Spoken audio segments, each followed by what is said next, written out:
2003 से हमने vibrant Gujarat global investor summit एक कंसेप्ट शुरू किया। आमतौर पर हमारे देश में इन्वेस्टमेंट आना चाहिए, ये चर्चा सब दूर हो रही है और सब सरकारें कर रही है। ऐसा नहीं कोई हमारी सरकार कर रही है, सब लोग कर रहे हैं। और उसका तरीका ये रहता था कि इंसेंटिव ओरिएंटेड काम रहता था। अगर एक राज्य ये इंसेंटिव देता था तो दूसरा राज्य दूसरा इंसेंटिव घोषित करता था और लगता ऐसा था कि हम इंसेंटिव कंपटीशन में लगे हुए हैं। That was the period. दूसरा, डेलीगेशन विदेश जाते थे और विदेश जाकर के एक तो एमओयू हो जाते थे और फिर सोचते थे कि इन्वेस्टमेंट आएगा। हमने इस पूरे अप्रोच को बदल दिया। हमने कहा कि भाई हम लोगों को यहां बुलाएंगे, लेट देम फील गुजरात, वो अनुभव करे गुजरात क्या है, यहाँ का एनवायरमेंट कैसा है, और इसके लिए हम लोगों को यहाँ बुलाएंगे। हमने शुरू में 2003 में किया तो कोई 10-12 देश के लोग थे, 600 डेलीगेट थे और उस समय मीडिया में इतना बड़ा हो हल्ला था कि पूरी तरह विफल जाएगा, ये कार्यक्रम हो ही नहीं सकता, गुजरात में तो कोई आ ही नहीं सकता, गुजरात ऐसा बदनाम हो चुका है, कौन आएगा।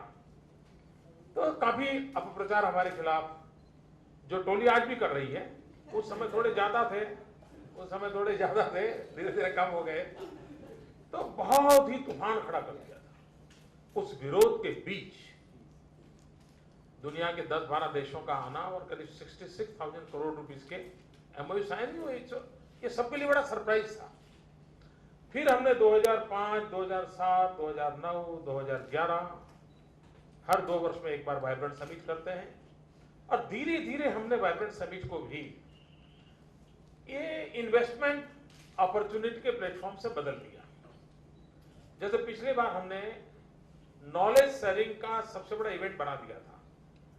दुनिया की 35 यूनिवर्सिटीज वेयर देयर और हमने गुजरात के हमारे जितने भी नॉलेज पार्टनर बन सकते थे उन सबके साथ राउंड टेबल कॉन्फ्रेंस किया था।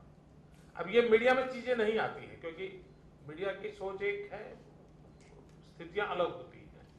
मीडिया के विषय अलग थे, वो भी झूठ नहीं थे, वो भी एक सफलता थी, तो उसकी भी चर्चा ज्यादा होती थी। और हम लोगों का कोशिश था कि भाई हमने दुनिया में जो टेक्नोलॉजी में बदलाव आ रहा है, ह्यूमन रिसोर्स डेवलपमेंट की जो प्रायोरिटी में चेंज आ रहा है, उस पर हमने गुजरात में तैयारी करनी चाहिए। तो हमारा लास्ट इवेंट ऐसा था। फिर हम पहले कर रहे थे तो गुजरात में इन्वेस्टमेंट के लिए हम वाइब्रेंट समिट करते थे। पिछले बार हमने हर राज्य को कहा था कि आप भी यहाँ अपना स्टॉल लगा दीजिए और आप भी यहाँ से इन्वेस्टमेंट लेके जाइए, आप लोगों को मिलिए, लोगों को बताइए, क्योंकि हिंदुस्तान के किसी भी कोने में इन्वेस्टमेंट आएगा वो मेरे देश का भलाई करेगा, जरूरी नहीं गुजरात में ही आए। इस ऊंचाई से हमने सोचना शुरू किया। पिछली बार 19 राज्य आए थे। एक प्रकार से धीरे धीरे धीरे हमारा वाइब्रेंट समिट दूसरे अर्थों में it's a Davos in action.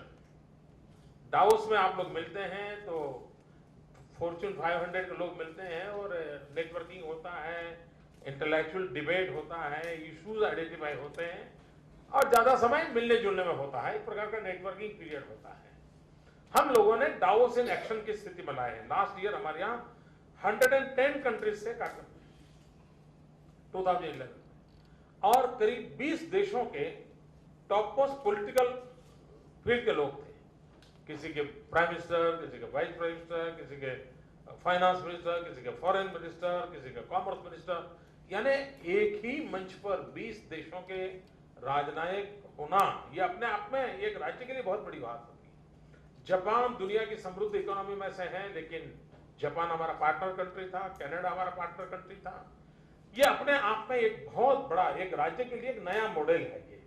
और अभी 2013 में हमारा वाइब्रेंट समिट होने वाला है। 11, 12, 13 जनवरी डेट फिक्स है, जगह फिक्स है, महात्मा मंदिर गांधीनगर। मैं आपको, आपकी कंपनीज को इनवाइट करता हूँ, वाइब्रेंट समिट में आइए। लेकिन हमारा फोकस कितने रुपयों को इन्वेस्टमेंट हुआ, कितना एमए हुआ, वो आने वाले दिनों में हम तो पूरे देश में, इवन नॉट ओनली दैट, हमारे देश की कोई कंपनी किसी और देश में इन्वेस्टमेंट करने वाली है तो हम दोनों को भी यहाँ मिलाने के लिए तैयार हैं। हम एक ऐसा प्लेटफॉर्म प्रोवाइड करना चाहते हैं और गुजरात ये कर सकता है, क्योंकि गुजरात की आज दुनिया में पहचान एक इकोनॉमिकल एक्टिविटी में एक अच्छी मानी जाती है, और वहां अगर लोग आते हैं तो उनको जरा लगता भी हाँ यहाँ से कोई लेके जा सकते हैं। तो इस अप्रोच को हमने लिया है।